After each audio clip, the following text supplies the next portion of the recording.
نجات ہے تو گویا کوئی خوبی بھی نہیں. یعنی اگر ان میں طلب حق ہوتی تو اللہ تعالیٰ ان کو اعتقاد کے ساتھ سننے کی توفیق دیتے. جیسا مذکور ہوا کہ طلب سے اعتقاد پیدا ہو جاتا ہے، اور اگر اللہ تعالیٰ ان کو اب حالت موجودہ میں ان میں طلب حق نہیں ہے سنا دیں، جیسا کہ گاہے گاہے ظاہری کانوں سے سن ہی لیتے ہیں، تو ضرور روگردانی کریں گے بے رخی کرتے ہوئے. یعنی یہ نہیں کہ تأمل و تدبر کے بعد بوجہ ظہور غلطی کے روگردانی کی ہو، کیونکہ یہاں غلطی کا نام و نشان ہی نہیں، بلکہ غضب تو یہ ہے کہ ادھر توجہ ہی نہیں کرتے. اور اے ایمان والو، ہم نے جو اوپر تم کو اطاعت کا حکم کیا ہے تو یاد رکھو اس میں تمہارا ہی فائدہ ہے کہ وہ حیات ابدی ہے.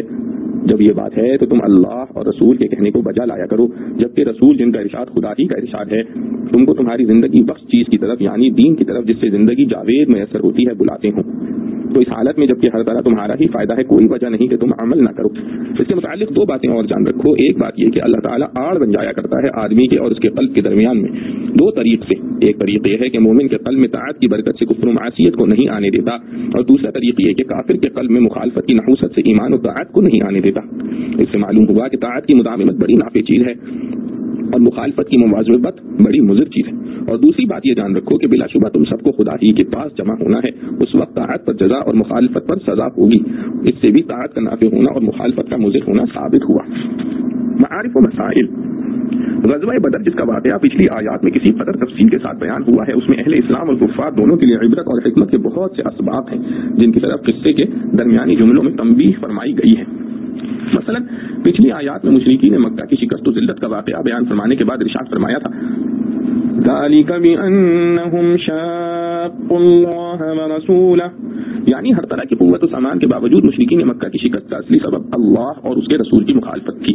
اس میں ان لوگوں کے لیے ایک تازیانہ عبرت ہے جو زمین و آسمان کے خالق و مالک کی قدرت کاملہ اور غیبی قوت سے قطع نظر کر کے صرف مادی قوتوں پر بھروسہ کرتے ہیں، یا اللہ تعالیٰ کی نافرمانیوں کے باوجود اس کی امداد و نصرت کی غلط آرزوؤں سے اپنے نفس کو فریب دیتے ہیں. آیات مذکورہ میں اسی مسئلے کا دوسرا رخ مسلمانوں کو خطاب کر کے بیان فرمایا گیا ہے، جس کا خلاصہ یہ ہے کہ مسلمانوں کو باوجود قلت تعداد اور بے سامانی کے یہ فتح عظیم صرف اللہ جل شانہ کی نصرت و امداد سے حاصل ہوئی، اور یہ نصرت و امداد نتیجہ ہے ان کی اطاعت حق کا. اس اطاعت پر مضبوطی سے قائم رہنے کے لیے مسلمانوں کو حکم دیا گیا یا ایھا الذین آمنوا اطیعوا اللہ ورسولہ، یعنی اے ایمان والو اللہ اور اس کے رسول صلی اللہ علیہ وسلم کی اطاعت اختیار کرو اور اس پر مضبوطی سے قائم رہو. پھر اسی مضمون کی مزید تاکید کے لیے فرمایا ولا تولوا عنہ وانتم تسمعون، یعنی قرآن اور کلمہ حق سن لینے کے باوجود اطاعت سے روگردانی نہ کرو. سن لینے سے مراد حق بات کا سننا ہے، اور سننے کے 4 درجات ہیں. ایک یہ کہ کوئی آواز صرف کانوں سے سن لی مگر نہ اس کو سمجھنے کی کوشش کی، نہ سمجھا، اور نہ اس پر اعتقاد و اعتماد کیا اور نہ عمل کیا. دوسرے یہ کہ کانوں سے سنا بھی اور سمجھا بھی مگر نہ اس پر اعتقاد کیا نہ عمل. تیسرے یہ کہ سنا بھی اور سمجھا بھی اور اعتقاد و اعتماد بھی کیا مگر عمل نہیں کیا. چوتھے یہ کہ سنا بھی سمجھا بھی اور اعتماد بھی کیا اور عمل بھی. یہ ظاہر ہے کہ سننے کا اصل مقصد پوری طرح تو چوتھے درجے ہی سے حاصل ہوتا ہے جو مومنین کاملین کا مقام ہے، اور ابتدائی تینوں درجوں میں سننا ناقص اور نامکمل ہے، جس کو ایک حیثیت سے نہ سننا بھی کہہ سکتے ہیں جیسا کہ اگلی آیات میں آتا ہے. اور تیسرا درجہ جس میں حق کا سننا، سمجھنا، اعتقاد کرنا تو موجود ہے مگر عمل نہیں، اس میں اگرچہ سننے کا اصل مقصد پورا نہیں ہوتا مگر اعتقاد بھی ایک خاص اہمیت رکھتا ہے، اس لیے وہ بھی بیکار نہیں. یہ درجہ گناہگار مسلمانوں کا ہے. اور دوسرا درجہ جس میں صرف سننا اور سمجھنا ہے، نہ اعتقاد ہے نہ عمل، یہ منافقین کا درجہ ہے. یہ منافقین کا درجہ ہے کہ قرآن کو سنتے بھی ہیں، سمجھتے بھی ہیں، اور ظاہر میں اعتقاد و عمل کا دعویٰ بھی ہے مگر حقیقت میں عقیدہ اور عمل سے خالی ہیں. اور پہلا درجہ عام مشرکین و کفار کا ہے جنہوں نے کلمہ حق اور قرآن کی آیات کانوں سے تو سن لی مگر کبھی سمجھنے اور غور کرنے کی طرف دھیان ہی نہیں دیا. آیت مذکورہ میں مسلمانوں کو خطاب ہے کہ تم لوگ حق بات کو سن تو لیتے ہی ہو، یعنی سننا، سمجھنا، اعتقاد رکھنا تو تمہاری طرف سے موجود ہے مگر آگے اس پر عمل بھی پورا کرو، اطاعت سے روگردانی نہ کرو تاکہ سننے کا اصل مقصد مکمل ہو جائے. دوسری آیت میں اسی مضمون کی مزید تاکید کے لیے ارشاد فرمایا ولا تكونوا كالذين قالوا سمعنا وهم لا يسمعون، یعنی تم ان لوگوں کی طرح نہ ہو جانا جو کہتے تو یہ ہے کہ ہم نے سن لیا مگر در حقیقت سنا سنایا کچھ نہیں. ان لوگوں سے مراد عام کفار بھی ہیں جو سننے کا دعویٰ کرتے ہیں، اعتقاد کا نہیں کرتے، اور منافقین بھی ہیں جو سننے کے ساتھ سمجھنے اور اعتقاد رکھنے کے بھی مدعی ہیں مگر حقیقت یہ ہے کہ غور و فکر اور صحیح سمجھ سے یہ دونوں محروم ہیں، اس لیے ان کا سننا نہ سننے کے حکم میں ہے. مسلمانوں کو ان لوگوں کے مشابہ ہونے سے منع فرمایا گیا. تیسری آیت میں ان لوگوں کی شدید مذمت کی ہے جو حق بات کو غور و تدبر کے ساتھ نہیں سنتے اور اس کو قبول نہیں کرتے. ایسے لوگوں کو قرآن کریم نے جانوروں سے بھی بدتر قرار دیا ہے. ارشاد فرمایا ان شر الدواب عند اللہ الصم البکم الذین لا يعقلون.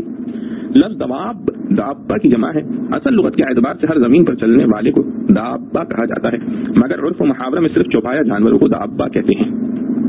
معنی آیت کے یہ ہوئے کہ سب سے بدترین چوپائے اللہ کے نزدیک وہ ہیں جو حق کو سننے سے بہرے اور اس کے قبول کرنے سے گونگے ہیں، اور بہرے گونگے میں اگر کچھ عقل ہو تو وہ بھی اشاروں سے اپنے دل کی بات کہہ لیتا ہے اور دوسروں کی بات سمجھ لیتا ہے.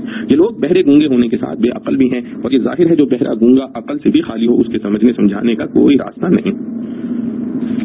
اس آیت میں اللہ جل شانہ نے یہ واضح کر دیا کہ انسان کو جو احسن تقویم میں پیدا کیا گیا اور اشرف المخلوقات اور مخدوم کائنات بنایا گیا، یہ سب انعامات صرف اطاعت حق میں مضمر اور منحصر ہیں.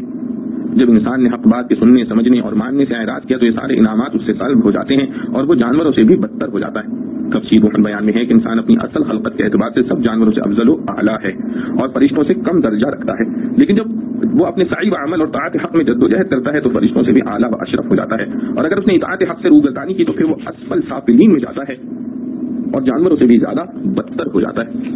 چوتھی آیت میں ارشاد ہے وَلَوْ عَلِمَ اللَّهُ فِيهِمْ خَيْرًا لَأَسْمَعَهُمْ وَلَوْ أَسْمَعَهُمْ لَتَوَلَّوْا وَهُمْ مُعْرِضُونَ. یعنی اگر اللہ تعالیٰ ان میں کوئی بھلائی دیکھتے تو ان کو اعتقاد کے ساتھ سننے کی توفیق بخش دیتے، اور اگر ان کو بحالت موجودہ کہ ان میں طلب حق نہیں ہے حق بات سنا دیں تو وہ ضرور روگردانی کریں گے بے رخی کرتے ہوئے. بھلائی سے مراد اس جگہ طلب حق ہے کہ طلب ہی کے ذریعے تدبر اور فہم کے دروازے کھلتے ہیں اور اسی سے اعتقاد و عمل کی توفیق ہوتی ہے، اور جس میں طلب حق نہیں گویا اس میں کوئی بھلائی نہیں. معنی یہ ہے کہ اگر ان میں کوئی بھلائی موجود ہوتی تو ظاہر ہے کہ وہ اللہ تعالیٰ کے علم میں ہوتی. جب اللہ تعالیٰ کے علم میں ان کے اندر کوئی بھلائی نہیں تو معلوم ہوا کہ در حقیقت وہ ہر بھلائی سے محروم ہے، اور اس محرومی کی حالت میں اگر ان کو غور و تدبر اور اعتقاد حق کی دعوت دی جائے تو وہ ہرگز قبول نہ کریں گے بلکہ اس سے منہ پھیر کر بھاگیں گے. یعنی ان کی یہ روگردانی اس بنا پر نہ ہوگی کہ دین میں ان کو اعتراض کی بات نظر آ گئی اس لیے نہیں مانا، بلکہ حقیقت یہ ہے کہ انہوں نے حق بات پر دھیان ہی نہیں دیا. اس تقریر سے وہ منطقی شبہ بھی رفع ہو گیا جو اہل علم کے دلوں میں کھٹکتا ہے کہ یہ قیاس کی شکل اول ہے، حد اوسط حذف کریں تو نتیجہ بالکل غلط نکل رہا ہے. یہ قیاس کی شکل اول ہے، حد اوسط حذف کریں تو نتیجہ غلط نکل رہا ہے.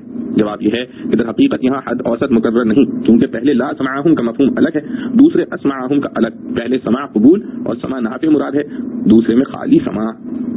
پانچویں آیت میں پھر اہل ایمان کو خطاب کر کے اللہ اور رسول کے احکام کی تعمیل و اطاعت کا ایک حکم ایک خاص انداز سے دیا گیا کہ اللہ سبحانہ و تعالیٰ اور اس کے رسول صلی اللہ علیہ وسلم تمہیں جس چیز کی دعوت دیتے ہیں اس میں اللہ سبحانہ و تعالیٰ اور رسول صلی اللہ علیہ وسلم کا اپنا کوئی فائدہ مضمر نہیں، بلکہ سب احکام تمہارے ہی فائدے کے لیے دیے گئے ہیں.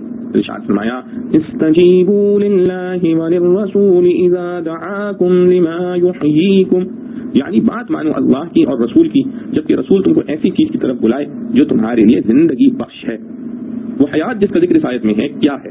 اس میں کئی احتمال ہیں، اس لیے علماء تفسیر نے مختلف قول اختیار کیے ہیں. سدی نے کہا کہ وہ حیات بخش چیز ایمان ہے کیونکہ کافر مردہ ہے. قتادہ نے فرمایا کہ وہ قرآن ہے جس میں دنیا و آخرت کی زندگی اور فلاح مضمر ہے. مجاہد نے فرمایا کہ وہ حق ہے. ابن اسحاق نے فرمایا کہ مراد اس سے جہاد ہے جس کے ذریعے اللہ تعالیٰ نے مسلمانوں کو عزت بخشی.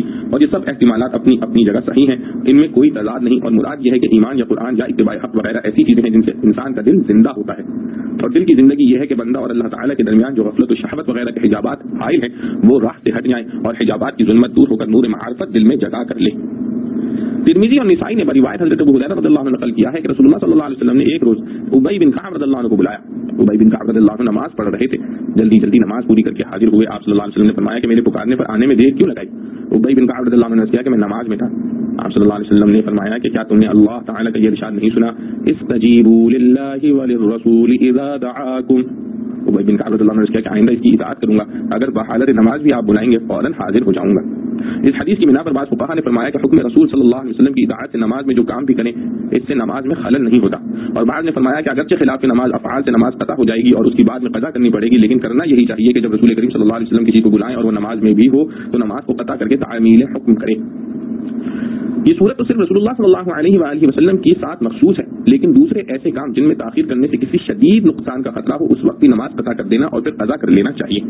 جیسے کوئی نمازی یہ دیکھے کہ نابینا آدمی کنویں یا گڑھے کے قریب پہنچ کر گرا چاہتا ہے تو فوراً نماز توڑ کر اس کو بچانا چاہیے. آخر آیت میں ارشاد فرمایا وَاعْلَمُوا أَنَّ اللَّهَ يَحُولُ بَيْنَ الْمَرْءِ وَقَلْبِهِ یعنی یہ بات سمجھ لو کہ اللہ تعالیٰ آڑ بن جایا کرتا ہے آدمی کے اور اس کے قلب کے درمیان. اس جملے کے دو معنی ہو سکتے ہیں اور دونوں میں عظیم حکمت و معرفت پائی جاتی ہے جو ہر انسان کو ہر وقت یاد رکھنی چاہیے. ایک معنی تو یہ ہو سکتے ہیں کہ جب کسی نیک کام کے کرنے یا گناہ سے بچنے کا موقع آئے تو اس کو فوراً کر گزرو، دیر نہ کرو اور اس فرصت وقت کو غنیمت سمجھو، کیونکہ بعض اوقات آدمی کے ارادے کے درمیان قضائے الہی حائل ہو جاتی ہے، وہ اپنے ارادے میں کامیاب نہیں ہو سکتا. کوئی بیماری پیش آ جائے یا موت آ جائے یا کوئی ایسا مشغلہ پیش آ جائے کہ اس کام کی فرصت نہ ملے. اس لیے انسان کو چاہیے کہ فرصت عمر اور فرصت وقت کو غنیمت سمجھ کر اس آج کا کام کل پر نہ ڈالے، کیونکہ معلوم نہیں کل کیا ہونا ہے.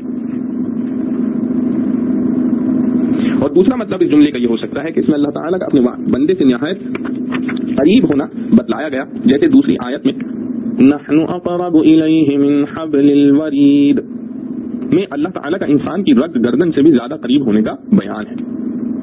مطلب یہ ہے کہ انسان کا قلب ہر وقت حق تعالیٰ کے خاص تصرف میں ہے. جب وہ کسی بندے کو کی برائیوں سے حفاظت کرنا چاہتے ہیں تو اس کے قلب اور گناہوں کے درمیان آڑ کر دیتے ہیں، اور جب کسی کی بدبختی مقدر ہوتی ہے تو اس کے دل اور نیک کاموں کے درمیان آڑ کر دی جاتی ہے. اسی لیے رسول کریم صلی اللہ علیہ وسلم اپنی دعا میں اکثر یہ دعا کیا کرتے تھے، یا مقلب القلوب ثبت قلبی علی دینک، یعنی اے دلوں کے پلٹنے والے میرے دل کو اپنے دین پر ثابت اور قائم رکھیے. حاصل اس کا بھی وہی ہے کہ اللہ اور اس کے رسول صلی اللہ علیہ وسلم کے احکام کی تعمیل میں دیر نہ لگاؤ اور فرصت وقت کو غنیمت جان کر فوراً کر گزرو. معلوم نہیں کہ پھر دل میں نیکی کا یہ جذبہ اور امنگ باقی رہتی ہے یا نہیں. اللہ رب العزت سے دعا ہے جو کچھ پڑھا سنا گیا ہمیں اس پر عمل کرنے کی توفیق نصیب فرمائے. وآخر دعوانا ان الحمد للہ رب العالمین.